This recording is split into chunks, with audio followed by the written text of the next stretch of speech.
81 million votes. I'm not sure if I believe that, right?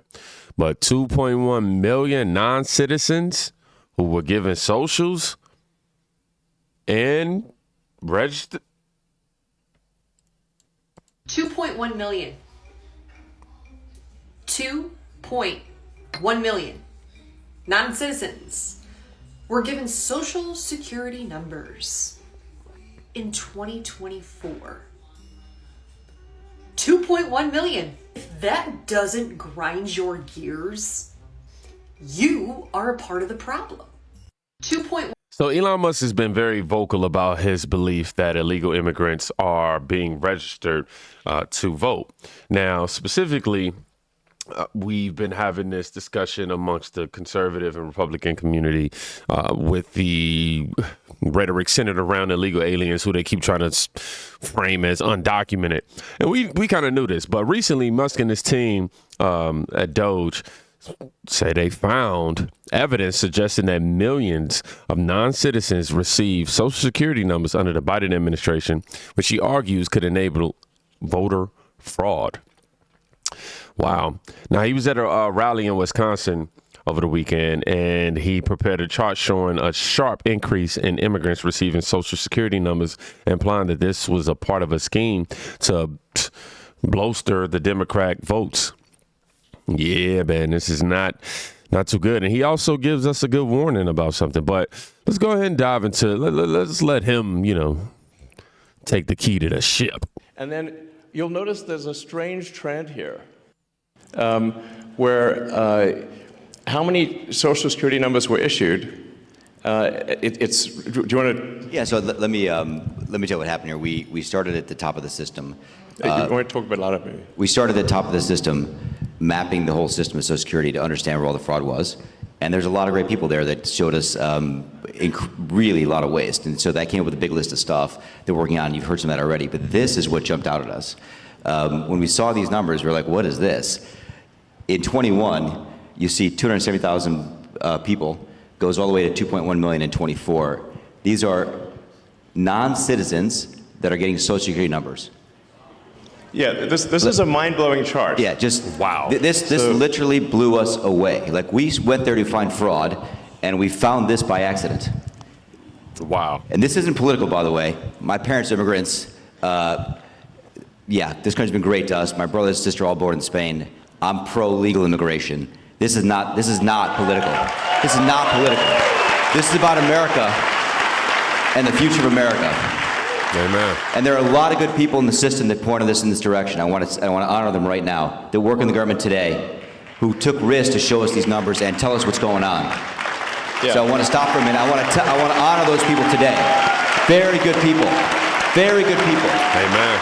I have been from D.C.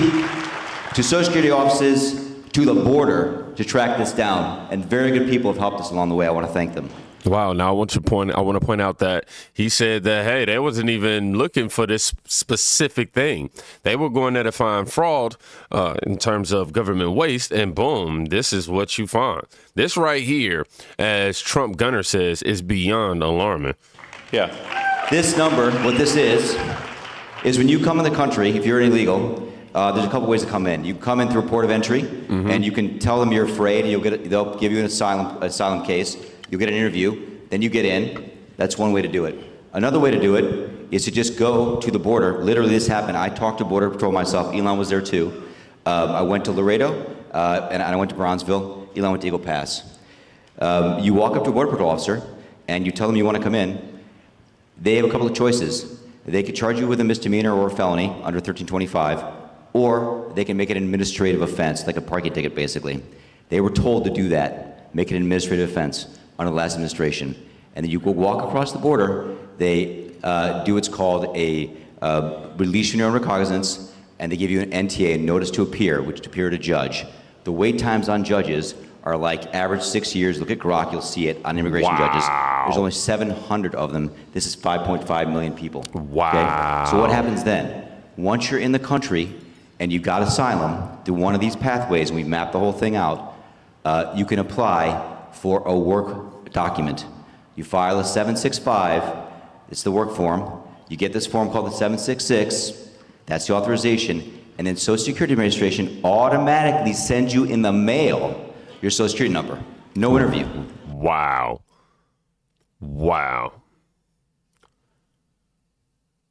To the people who are coming in legally, I'm sure they're hearing this and are enraged. People have had to wait. I mean, come on. Candace Owens' husband just became a U.S. citizen.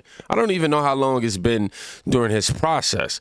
But the fact that the Biden administration could make that easy, but the process of legal immigration, they didn't do anything to reform that? No ID. This is worth just reiterating. It's not, people sometimes think that under the Biden administration that he was simply asleep at the switch. He wasn't asleep. No. They weren't asleep at the switch. It was a massive, large-scale program to import as many illegals as possible, ultimately to change the entire voting map of the United States and disenfranchise the American people and make it a permanent, deep blue, one-party state from which there would be no escape. Look, if I hadn't seen this myself, I'm not sure I'd have believed it. I went through it myself and mapped it, and Elon is right. This is true. The defaults in the system from Social Security to all of the benefit programs have been set to max inclusion, max pay for these people, and minimum collection. That's what's happening. We found 1.3 million of them already on Medicaid, as an example. We've gone through on every benefit program. Democrats talking about Trump want to take away Medicare and Medicaid. Wow, man. We went through, we found groups from this particular group of people, this 5.5 million people in those benefit programs. And then what was really, really disturbing us was why. We're asking ourselves why. Right. And so we actually just took a sample and looked at voter registration records. And we found people here registered to vote in this population, yes. And who did vote? And we found some by sampling that actually did vote. And we have referred them to prosecution at the Homeland Security Investigation Service. Yeah. Already, that is already happening, right now. Yeah. And the truly disturbing thing, though, I just want you to know this, a truly disturbing thing to me, and the darkest thing about this to me, the voter fraud is terrible, but the human tragedy this created is extraordinary, because what you don't understand, and people don't know, and Americans need to know, that's why I'm here, is that human traffickers made $13 to $15 billion off of this, okay? That's the money that's going around the world, moving people around the world to our borders because of these incentives. How does it work? What happens? Hey, if you're in Africa and you're in Central America, you got to walk up through Mexico, through Central America. Who do you pay? You pay the narcos, you pay the traffickers, right? And we were told by ICE, it's between $20,000 and $500, depends where they pick you up, to walk across all those countries and get all the way up to the border. Where's that money goes? It goes to the cartels. It goes to human traffickers, right? There are 30,000 children that have not appeared on the notice to appear already. ICE knows this. 30,000 children, 270,000 children didn't even get notices to appear. ICE told us that kids are being trafficked back and forth across the border to complete families to make this easier. This is a human tragedy. It's not just the money, it's the people and the kids. And how many of these people died on the way up here that didn't make it in? What happened to them? Wow. We created this system here that created an incentive for people to come and be taken advantage of by these traffickers. And how do you think they get paid? Well, you're in Africa, Central America, you got $20,000 or $10,000 or $5,000 to pay these traffickers? No, you don't. What happens? You come in, then you owe them the money. You're an indentured servant. If you don't pay them, what happens?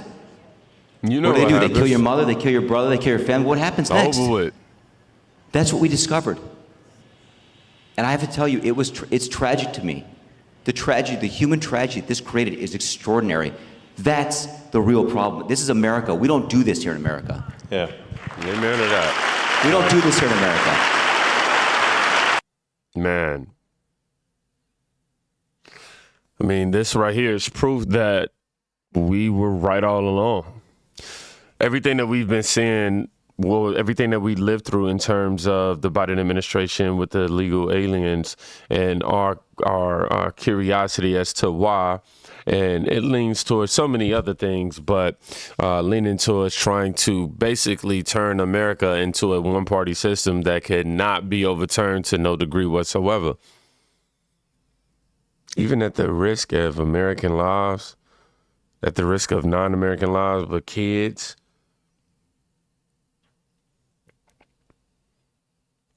Wow. And the nerve of these judges trying to block Tom Homan from actually doing his job doesn't make sense to me.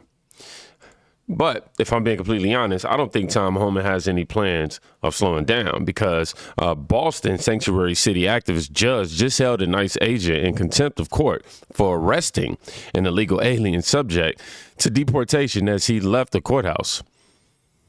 Democrat judges are denying federal law to keep criminal aliens, murderers in America. It was a tense and unusual day in court as an assistant district attorney took the stand for questioning. This comes after Wilson Martell LeBron was arrested last Thursday outside of here by ICE agents, even before his trial was over. Where are you taking him? New video obtained from defense attorney Murat Erkan showing the aftermath of his client Wilson Martell LeBron after ICE agents took him away last Thursday. Erkan says LeBron was leaving court for day one of his jury trial, where he faced charges for providing false information on his license application. Judge Mark Somerville called an emergency hearing at Boston Municipal Court last Friday, where 2 state troopers were cross-examined.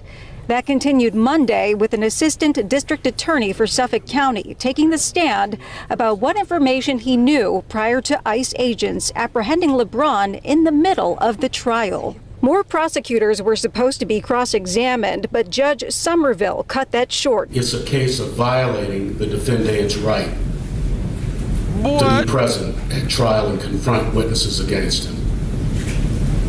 Couldn't be more serious. Ultimately dismissing the case because of prosecutorial misconduct, pointing out that he doesn't believe the assistant district attorneys took part in the removal of LeBron. He says 2 state troopers and ICE agent Brian Sullivan were to blame, finding Sullivan in contempt of court. Wow.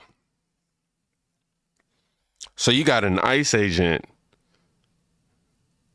on trial for deporting an illegal alien, and the only defense you have is so that he can defend himself in court. Why can't he be, I don't know the process because, you know, I'm not in jail, nothing like that, but why can't ICE pick him up? I don't know how the process works. I really don't. I'm over here trying to work it out in my head. I don't know. Why can't y'all work together? Let me just say that. Why couldn't y'all just work together? He's an illegal alien. You have him in court because he has false documents. So, I mean, they kind of go hand in hand. Why not work together? Instead, the officer goes to jail or, you know, is held in contempt for doing his job.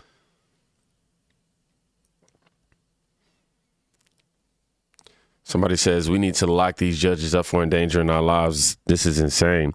This is the definition of judicial tyranny.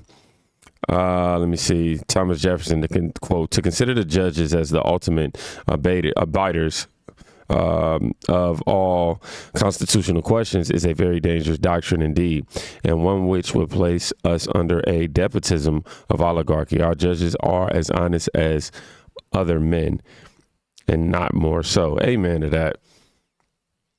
Meaning these judges can have their own agendas too. Tom Homan right here, though, torches the judge who ruled that Trump can't strip deportation protections for Venezuelan illegals. Sheesh. Days, Tom, the past administration tried to extend TPS. So the administration got rid of it. Your administration under Donald Trump's leadership got rid of it quickly. A federal judge is disagreeing with this, but it's the reasoning that got me. This is what he said in his ruling. There's no evidence that Venezuelan TPS holders are members of the TDA gang, have connections to the gang, and or commit crimes. Generalization of criminality to the Venezuelan TPS population as a whole is baseless and smacks of racism, predicated on generalized false stereotypes. The administration didn't bring stereotypes to the court. That's not the reason for getting rid of TPS. So what is this judge talking about?